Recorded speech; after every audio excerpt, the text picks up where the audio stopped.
আসসালামু আলাইকুম এভরিওয়ান। এই মুহূর্তে আমরা চলে আসলাম বাগেরহাটের মধ্যে একটা পাইকারি কাঁচামালের বাজারে। আর এটা বেশ বড় একটি বাজার।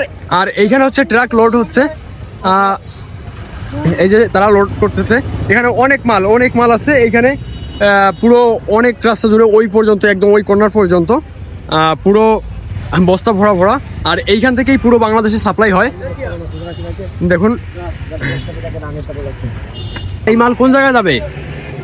এভাবে সিলেট যায়, চিড়িগাং যায়, ঢাকা যায়, ফেনী যায়। আর এই মালগুলো আসে কই থেকে? এখানে এই আশেপাশে গ্রামের এলাকা থেকে সুগান্ধি রকমের খানপুর, আকিনপুর, হ্যাঁ, রঞ্জিতপুর। এগুলো কাইটে আনে কারা?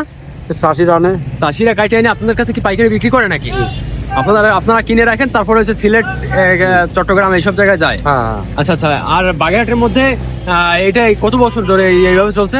এই আপনার আরো আগন্ত 30-40 বছর আগের থেকে 30-40 বছর ধরে এরকম চলছে। চাষিরা এটা কি বাগেরহাটের সবথেকে বড় নেট থেকে বড় হাট আছে তরকারি বাজারে?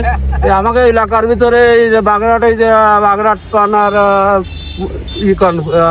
মুংলা, খুলনা, এর ভিতরে এটি বড় হাট। এটা সবচেয়ে